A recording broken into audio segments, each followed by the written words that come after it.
Hello दोस्तों। तो चलिए आज का वीडियो स्टार्ट करते हैं। पहले इसमें एचपी माफ़ कीजिए स्टैटिक जीके से रिलेटेड क्वेश्चन है। तो पहला क्वेश्चन देख लेते हैं। इसमें पूछा गया है famous green park cricket stadium is located at. तो प्रसिद्ध ग्रीन पार्क क्रिकेट स्टेडियम कहाँ पर स्थित है? तो ये कानपुर में स्थित है। आपका ऑप्शन डी राइट आंसर है। ये कानपुर उत्तर प्रदेश में स्थित है। इसके अलावा कुछ जो फेमस आपके क्रिकेट स्टेडियम हैं, जैसे ईडन गार्डन आपका कोलकाता में है। ये लिस्ट देख सकते हैं आप। ईडन गार्डन आपका कोलकाता में। दूसरा Chidambaram stadium M A Chidambaram stadium आपका चेन्नई में है। अरुण जेटली स्टेडियम जो है न्यू दिल्ली में, जो कि फिरोजशाह कोटला आपका ग्राउंड है उसमें। ये मतलब आपका अरुण जेटली स्टेडियम है। Doctor Y S Rajasekhara Reddy international cricket stadium आपका विशाखापट्टनम में है। नीचे तक देख सकते हैं आप ग्रीन पार्क स्टेडियम कानपुर अभी पढ़ा हमने। चिन्ना स्वामी स्टेडियम आपका बेंगलुरु में है। वानखड़े मुंबई में। बाराबती आपका कटक में है। तो नीचे तक आप लिस्ट देख सकते हैं। और एक फेमस आपका होलकर स्टेडियम है। आप देख पा रहे होंगे 14 नंबर पे है आपका होलकर स्टेडियम। तो ये आपका इंदौर में स्थित है। चलिए नेक्स्ट क्वेश्चन देखते हैं। प्राचीन काल के दौरान कौन सा महाजनपद सबसे अधिक शक्तिशाली माना जाता था? तो चार जनपदों के नाम दिए गए हैं। तो प्राचीन काल में जो था आपका Magadh, option D right answer है। मगध जो महाजनपद था वो इन चारों में सबसे शक्तिशाली माना जाता था। नेक्स्ट बहुत इजी क्वेश्चन है और ये कई कई बार मतलब कई सौ बार अब तो रिपीट हो चुका होगा, कई सौ बार। सबसे प्राचीन वेद कौन सा है? तो ऑप्शन ए आपका राइट आंसर है। और कई बार इनके उपवेदों के बारे में भी पूछा जाता है, तो वो भी मैं आप एक बार बता देता हूँ। जो ऋग्वेद है, ऋग्वेद का उपवेद आयुर्वेद है। जबकि आपका यजुर्वेद है, इसका उपवेद धनुर्वेद है। सामवेद का उपवेद गंधर्व वेद है। जबकि अथर्व वेद का उपवद उपवेद जो है स्थापत्य वेद है। एक बार ऋग्वेद का जो था उपवेद वो पूछा जा चुका है क्वेश्चन में। आयुर्वेद जिसका राइट आंसर है। नेक्स्ट क्वेश्चन देखते हैं। बाबर के आक्रमण के समय दिल्ली का शासक कौन था? तो ऑप्शन बी इसका राइट आंसर है। आप सभी जानते होंगे अब इब्राहिम लोधी जो थे वो उस समय दिल्ली के शासक थे। और आप जानते होंगे जो इब्राहिम लोधी था ये सिकंदर लोधी का ज्येष्ठ पुत्र था, सबसे बड़ा पुत्र। और ये 22 नवंबर 1517 को जो था शासक बना था दिल्ली का। और इब्राहिम लोधी को जो था लोधी वंश का अंतिम शासक भी माना जाता है। और 1517 में ये राजा बना था। और 1526 में पानीपत का प्रथम युद्ध हुआ था बाबर और इब्राहिम लोधी के बीच, जिसमें जो था बाबर की मृत्यु हुई थी। और इसी के साथ भारत में जो था मुगल वंश की स्थापना हुई थी। चलिए नेक्स्ट क्वेश्चन देखते हैं। इसके शासक के रूप में हैदर अली तथा टीपू सुल्तान नाम संबंधित हैं। तो मैसूर के शासक के रूप में हैदर अली और टीपू सुल्तान, मतलब ये दोनों जो थे मैसूर से संबंधित थे, हैदर अली भी और टीपू सुल्तान भी। तो नेक्स्ट देख लेते हैं। इसमें पूछा है अगला क्वेश्चन, निम्न में से कौन सी घटना या आंदोलन अगस्त क्रांति के नाम से जानी जाती है? तो भारत छोड़ो आंदोलन को हम अगस्त क्रांति के नाम से भी जानते हैं। ऑप्शन डी राइट ऑप्शन है। आपको पता होगा कि 8 अगस्त 1942 को जो था मुंबई से ये भारत छोड़ो आंदोलन शुरू हुआ था। और मुंबई में भी एक जगह है गोवालिया टैंक मैदान। तो गोवालिया टैंक मैदान से इसकी शुरुआत हुई थी और इसी को हम अगस्त क्रांति के नाम से भी जानते हैं, क्योंकि 8 अगस्त 1942 को अगस्त में शुरू हुआ था, इसलिए हम उसको अगस्त क्रांति के नाम से भी। नेक्स्ट है डुरंड रेखा जो है किसके मध्य है, किसके बीच है? तो डुरंड जो रेखा है वो अफगानिस्तान और पाकिस्तान के बीच है। ऑप्शन डी इसके लिए राइट आंसर है। इसके अलावा भारत और चाइना के बीच जो लाइन है उसको हम मैकमोहन लाइन के नाम से जानते हैं, याद रखिएगा आप इसको। जबकि एक फेमस हिंडन्सबर्ग लाइन जो है, तो जो हिंडन्सबर्ग लाइन है ये आपकी पोलैंड और जर्मनी के बीच है। जबकि भारत और पाकिस्तान के बीच एक फेमस लाइन है आपकी रेड क्लिफ, जिसे हम रेड क्लिफ के नाम से जानते हैं। और इसे जो था सर क्रियल रेड क्लिफ ने 1947 में इसको निर्धारित किया था भारत और पाकिस्तान के बीच में। चलिए नेक्स्ट क्वेश्चन देख लेते हैं। भारत में सर्वप्रथम जनगणना किस वर्ष हुई थी? तो ऑप्शन बी राइट आंसर है, 1872 में हुई थी। और उस समय जो भारत के वॉइस रॉय थे वो थे लॉर्ड मेयो। तो एक क्वेश्चन आता है कि भारत में पहली बार जनगणना का श्रेय किसे जाता है? तो लॉर्ड मेयो जो है उसमें राइट आंसर होगा इसका। और तभी से यानी 1872 से लेकर ही हर 10 माफ़ कीजिए हर 10 वर्ष बाद ये करवाई जाती है। नेक्स्ट क्वेश्चन है, किस राज्य में काली मिट्टी पाई जाती है? तो ऑप्शन दिए गए आपके पास चार, इसमें महाराष्ट्र इसका राइट ऑप्शन है। तो इन चारों में से महाराष्ट्र में आपकी काली मिट्टी पाई जाती है। नेक्स्ट पूछा गया है, किस महाद्वीप में कालाहारी मरुस्थल अवस्थित है? तो कालाहारी डेजर्ट जो है आपके अफ्रीका में स्थित है। और जो कि सहारा रेगिस्तान है वो भी आपका अफ्रीका में है, वो आपका उत्तरी अफ्रीका में फैला हुआ है। इसके अलावा बारबर्टन, गिब्सन और विक्टोरिया ये आपके ऑस्ट्रेलिया में फैले हुए रेगिस्तान हैं। और हमादा और नाफुद ये जो दो रेगिस्तान हैं, हमादा और नाफुद, ये आपके सऊदी अरब में है। जबकि गोबी जो है, गोबी आपका रेगिस्तान मंगोलिया और चीन के बीच फैला हुआ है। गोबी रेगिस्तान से पहले एक बार क्वेश्चन आ चुका है। तो ये गोबी आपका मंगोलिया और चीन के बीच फैला हुआ है। जबकि हमने कालाहारी के बारे में पढ़ा, ये अफ्रीका में है और ये अफ्रीका में बोत्सवाना में के क्षेत्रों में स्थित है। जबकि भारत में थार जो रेगिस्तान है वो भारत और पाकिस्तान के क्षेत्र के बीच फैला हुआ है। चलिए नेक्स्ट क्वेश्चन देखते हैं।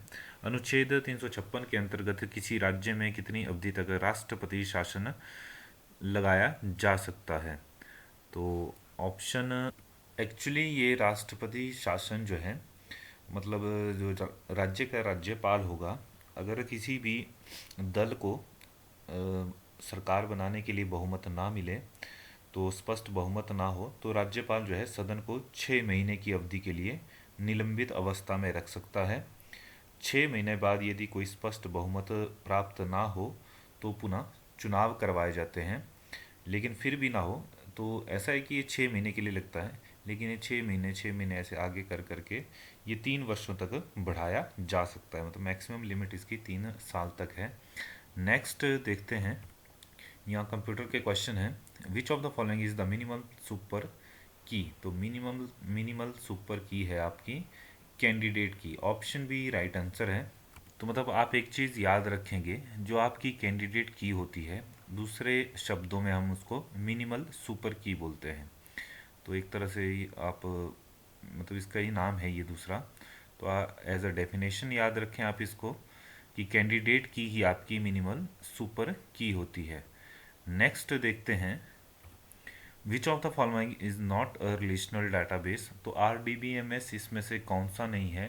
Reflex, option D right answer है। जबकि fourth dimension, fox pro, DB4। इसके अलावा पीछे भी हमने कुछ रिलेशनल डेटाबेस के नाम देखे थे पिछले वीडियोस में। तो उसमें माइक्रोसॉफ्ट SQL सर्वर, ये भी एक रिलेशनल डेटाबेस सिस्टम है। और Oracle database, MySQL, IBM DB2।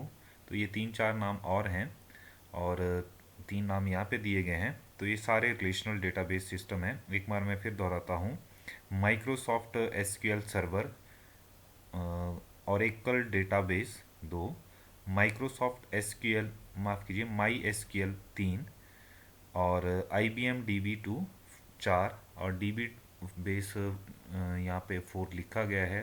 4 dimension, fox pro, 3 नाम ये हैं। ये सारे आपके RDBMS हैं। नेक्स्ट क्वेश्चन देखते हैं, which of the following field is in a student file can be used as a primary key? तो 4 ये चीज़ें दी गई हैं, इसमें हम प्राइमरी की को किस चीज़ को जो है प्राइमरी की बना सकते हैं स्टूडेंट में से, आपकी स्टूडेंट फाइल में से? तो सोशल सिक्योरिटी नंबर जो है वो आपका इसमें जो है प्राइमरी की हो सकता है, क्योंकि ये एक यूनिक नंबर होता है देखिए क्लास में तो बहुत सारे स्टूडेंट्स होंगे, एक बच्चे के लिए तो क्लास नहीं होगी। सिटी, एक सिटी में से भी बहुत सारे बच्चे हो सकते हैं। पिन कोड में भी, एक पिन कोड में बहुत सारे बच्चे हो सकते हैं। लेकिन जो सोशल सिक्योरिटी नंबर है, इन चार ऑप्शन में ये ही एक ऐसा नंबर है जो कि एक यूनिक नंबर होगा। और आपको पता है जो प्राइमरी की होती है वो एक यूनिक नंबर होता है। तो इसको हम यहाँ से प्राइमरी की बना सकते हैं। तो ऑप्शन बी 103 का जो है राइट आंसर है। नेक्स्ट क्वेश्चन पूछा है, a top to bottom relationship among the items in a database is established by a. तो ऊपर से नीचे तक जो रिलेशनशिप होता है डेटाबेस आइटम्स में, उन्हें हम क्या कहते हैं, हायरार्किकल स्कीमा। तो आपको पता है हायरार्की वर्ड से ही ये आया है, हायरार्किकल स्कीमा। तो ऑप्शन ए 104 के लिए राइट आंसर है। नेक्स्ट देखते हैं, the language used application programs to request data from database management system is refer to as.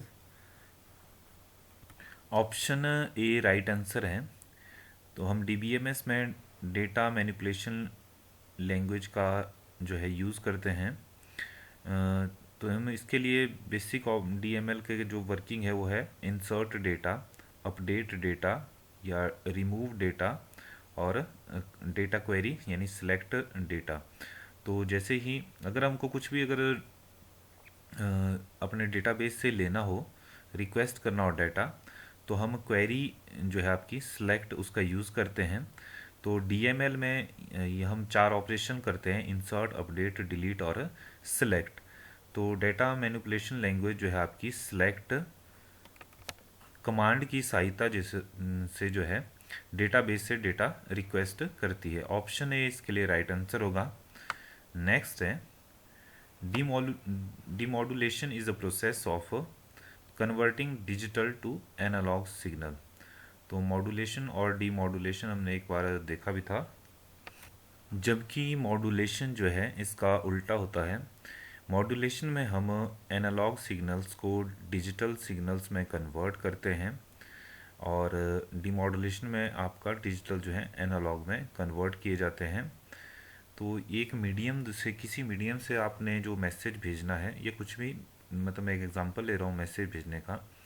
तो हम उसको क्या करेंगे, एक उस सिग्नल को ट्रांसमिट करेंगे डिजिटली, और जब वो हमारे पास पहुंचेगा तो एनालॉग फॉर्म में हम उसको एक तरह से रिसीव करेंगे। तो मतलब आप समझ गए होंगे मैं क्या करना है। Modulation is a process of converting digital to analog, and demodulation modulation इसका उल्टा होगा।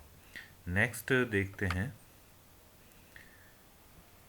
अ command that lets you change one or more field in record is. तो किस कमांड की सहायता से जो है आप एक फील्ड और या एक से ज़्यादा फील्ड को रिकॉर्ड में चेंज कर सकते हैं। तो हम उसको मॉडिफाई के नाम से जानते हैं। एक या एक से अधिक फील्ड को चेंज करना हो किसी रिकॉर्ड में, तो हम मॉडिफाई कमांड का यूज़ करते हैं। 107 का भी राइट ऑप्शन है। नेक्स्ट देख लेते हैं 108, C D ROM stands for. यहाँ पे इसकी फुल फॉर्म पूछी है, हम एक दो बार पहले भी डिस्कस कर चुके हैं। सी डी का मतलब होता है compact disc read only memory. Option D इसका राइट आंसर होगा। टिक ये गलत लगा है सी पे। सीडी का फुल फॉर्म होती है कॉम्पैक्ट डिस्क, और रोम की रीड ओनली मेमोरी। तो 108 का डी जो है राइट ऑप्शन होगा। नेक्स्ट देखते हैं 109, जो कि इस वीडियो का लास्ट क्वेश्चन भी है। A collection of a related instruction organised for a common purpose is refer to as. तो प्रोग्राम की एक डेफिनेशन है। प्रोग्राम क्या होता है, कलेक्शन ऑफ रिलेटेड इंस्ट्रक्शंस या code organised for a common purpose. तो अगर आप प्रोग्राम की डेफिनेशन देखेंगे तो यही यहाँ पे पूछा गया है। बस ऊपर जो क्वेश्चन में हमारे पास डेफिनेशन दे दी गई है, और जिसकी ये डेफिनेशन है वो आपसे ऑप्शन में पूछ लिया गया है। तो 109 का सी जो है राइट ऑप्शन होगा। हमारा प्रोग्राम्स जो होता है वो रिलेटेड इंस्ट्रक्शंस की जो है एक कलेक्शन होती है, और इन सभी का काम जो है कॉमन पर्पस के लिए हम जो है एक प्रोग्राम मतलब जो भी लिखा जाता है उसका पर्पज़ एक ही होता है, ये पूरा प्रोग्राम लिखने का। तो 109 का सी राइट ऑप्शन था। चलिए आज के वीडियो में इतना ही। वीडियो आपको अच्छा लगता है तो लाइक शेयर करते रहिए। धन्यवाद।